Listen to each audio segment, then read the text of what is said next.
샬롬, 저는 홍익대 CCC 최수아 순장입니다. 날씨가 쌀쌀해지는 요즘 저는 지체들에게 따뜻한 말 한마디를 건네기를 실천하고 있습니다. 날씨만큼 차가운 이 세상에서 주님의 그 뜨거운 사랑을 주변 이웃에게 전해보는 것은 어떨까요? 오늘 본문에서 요셉은 라반에게 이제 고향으로 돌아가게 해달라고 말합니다. 요셉이 레아와 라헬을 아내로 얻기 위해 일하기로 약속한 14년이 지났기 때문입니다. 하지만 라반은 자신이 번성하게 된 것이 요셉과 함께 하시는 하나님 덕분임을 알았기에 요셉에게 품삯을 주겠다며 붙잡습니다. 하지만 라반의 계속된 번복에 신뢰를 잃은 야곱은 한 가지 제안을 합니다. 그런데 이 제안은 이상하게도 라반에게 유리해 보이는 제안이었습니다. 바로 앞으로 태어날 양과 염소 중에 아롱진 것과 점 있는 것, 검은 것을 자신의 품삯으로 요구한 것입니다. 점 있고 아롱진 무늬를 가진 변종은 매우 드물어서 당시 목자들의 임금 수준에는 훨씬 미치지 못합니다. 또한 라반이 미리 변종을 가려내어 변종이 나올 가능성을 더욱 낮게 만들었습니다. 그럼에도 불구하고 야곱은 매우 많고 튼튼한 변종을 얻어냈습니다. 야곱이 목자로서의 지식을 활용하여 이런 결과를 얻었다고 생각할 수도 있지만 이는 하나님의 도움이라고밖에 말할 수 없습니다. 즉 하나님은 라반의 방해나 자연 법칙의 한계에도 불구하고 언약을 따라 야곱에게 복을 주셔서 번성하게 된 것입니다. 저는 오늘 본문 말씀을 읽고 크신 하나님이 아닌 내 눈앞에 보이는 상황과 사건들을 주목하지는 않았는지 돌아보았습니다.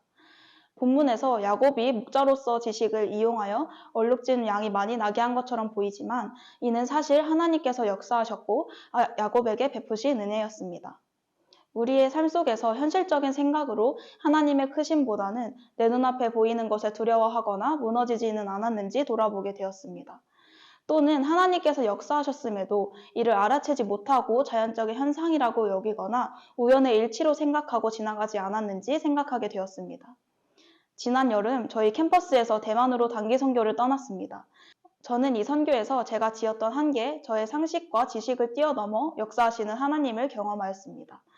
저희의 주된 사역은 친구를 사귀고 행사에 초대하는 것이었습니다. 하지만 막상 캠퍼스에 나가 친구 사귀기를 해보니 여의치 않아 그냥 덕포를 전하는 노방전도에 힘을 쓰게 되었습니다. 어느 날 저는 오늘은 5명에게 덕포를 전해야겠다고 생각을 하며 덕포카드 5장을 챙겼습니다. 하지만 그날따라 말을 거는 사람마다 매몰차게 거절하였습니다.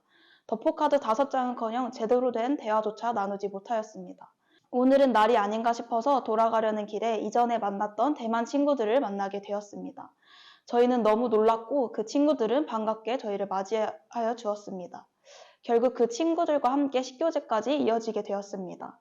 그 과정에서 경험한 많은 이야기를 다 전해드리지는 못하지만 그동안 어려움이 있었던 저희 팀 사역에서는 놀라운 일이었습니다. 제 생각으로는 이번 사역에서 친구 사귀기는 어렵다고 단정짓고 제 힘으로 가능할 것 같은 노방 전도를 계획하였습니다. 하지만 하나님은 제 계획을 사용하지 않으시고 하나님의 방법대로 역사하셨습니다. 저는 이 순간 주님은 모든 것을 뛰어넘으시는 분인데 내가 하나님보다 내 눈앞에 보이는 상황만 보았다는 것을 깨달았습니다. 저는 불가능에 무너져 제 힘으로 하려고 하였습니다. 하지만 오늘 본문의 야곱은 불가능해 보이는 현실에 무너지고 자신의 방식을 선택하는 것이 아닌 주어진 것을 묵묵히 행하였습니다. 또한 야곱은 자신이 이렇게 번성한 것은 하나님의 은혜이심을 30절에서 고백합니다. 하나님께서는 사람의 지식, 자연의 법칙과 한계를 뛰어넘어 역사하시는 분이십니다.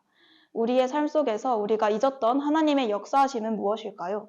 우리는 모든 것을 이루실 하나님을 믿고 눈앞의 현실이 아닌 크신 하나님을 바라보고 의지해야겠습니다. 하나님께서는 우리의 생각과 지각을 뛰어넘으시는 분입니다.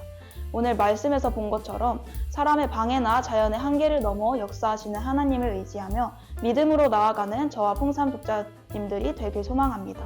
샬롬.